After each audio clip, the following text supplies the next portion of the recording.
Good morning, Fort McMurray, Wood Buffalo, and the rest of the world. You've tuned in to the Mac City Morning Show. I am your host, Elliot Pierre, and we're going to get this started the same way we get every episode started, with a moment of gratitude. I know that you could be doing a million other things with your time, and the fact that you spend it with us truly does mean the world to me, so thank you. On that note, Tanner, hit him with the intro.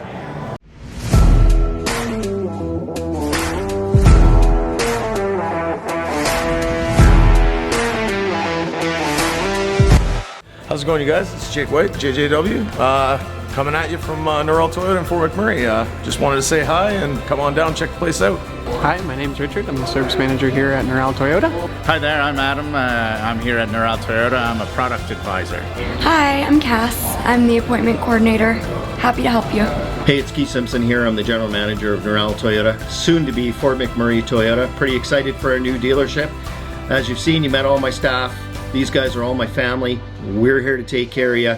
Come on down and be part of our family. Do you like fun and games? Do you like supporting the stallery? Check the link below.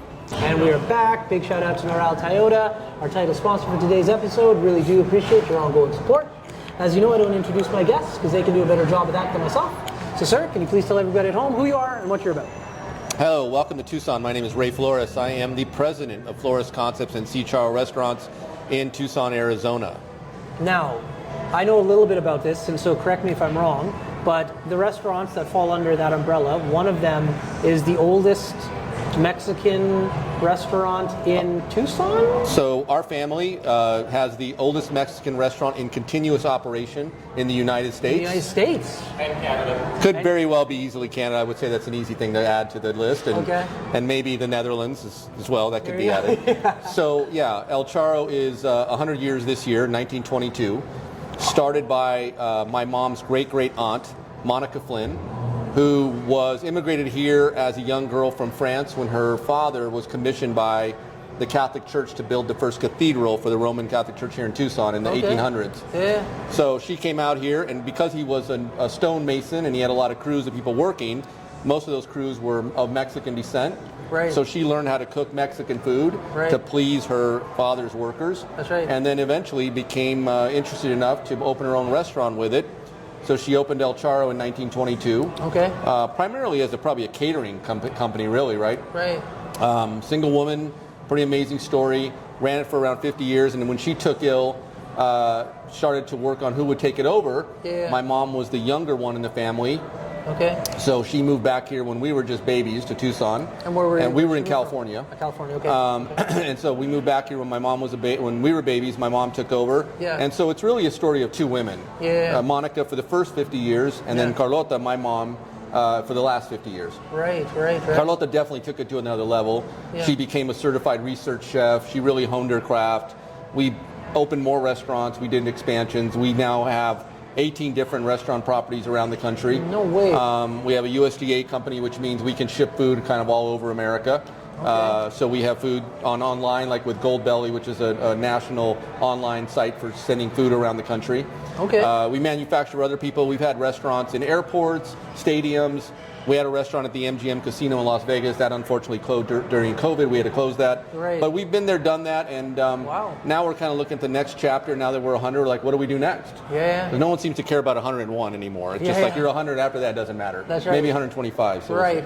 Yeah. So what do you think? I don't know. I think I've got a great group of people. Yeah. And I think they want to see what's next. So, this year we did the Monica, which we're sitting in today.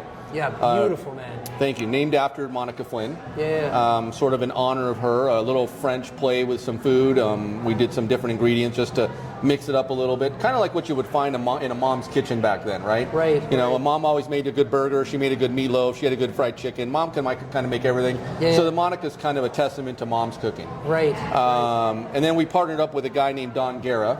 Okay. Who you'll hear about if you're traveling around Tucson. Don is a burgeoning legend in these parts. He's an icon already and he's my age, in his 50s, but he is the bread king of Southern Arizona, and possibly America now, because he just won the James Beard Award, which is like the Academy Award of Chefs.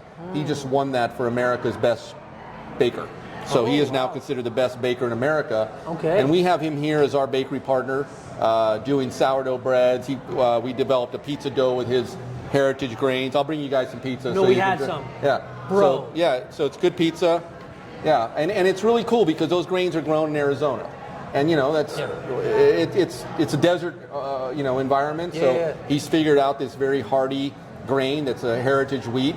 And we use that in our bread. We use it in our pizza. It's unbelievable. Yeah, it's really cool. And it doesn't make you feel bloated after you eat it. We tasted 2 of your pizzas. Yeah, the gluten content's a little different too, so it's a little bit better.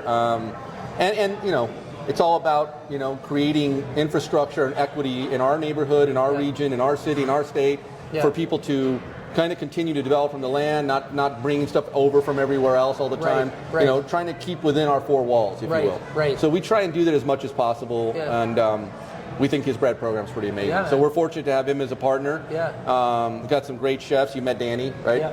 Danny's a great guy, good family man, and just buys into our commitment to everything. Okay, we're going to throw it to an ad really quickly here. Hi everyone, it's Carrie with Patchouli Rose here at Thickwood Barbershop. If you're wondering what to get your loved one this season for Valentine's Day, I make an all-natural anti-aging skin serum called Good Skin.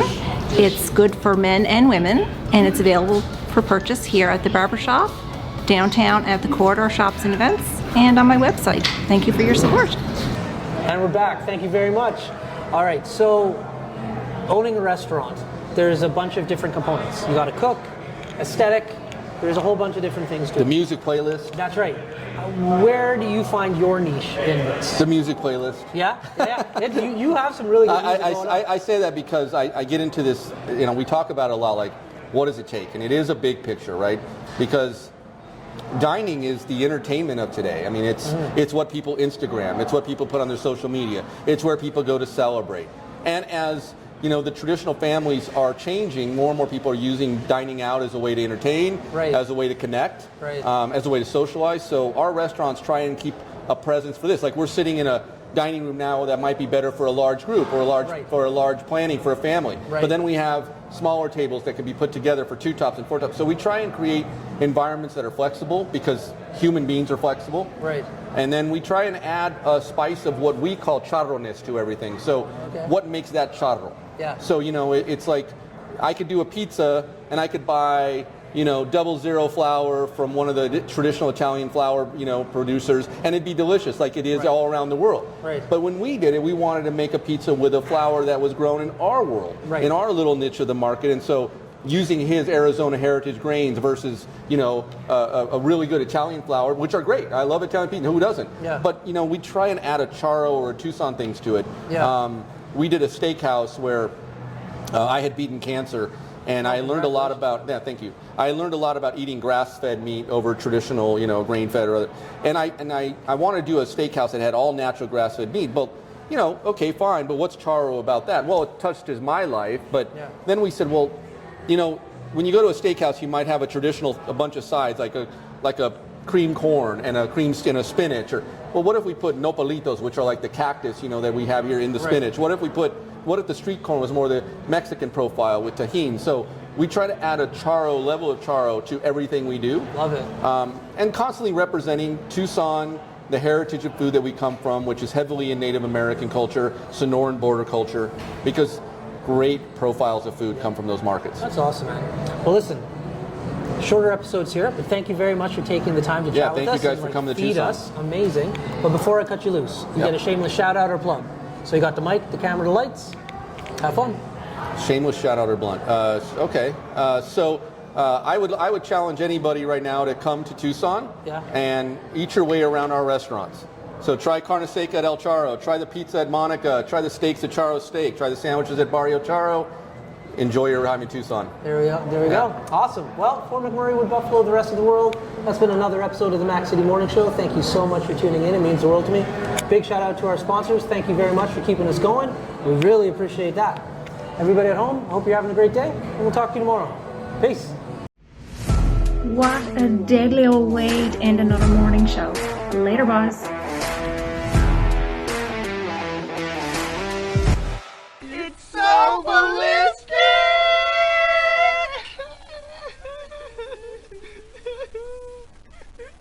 Talk about quenching your ugly thirst.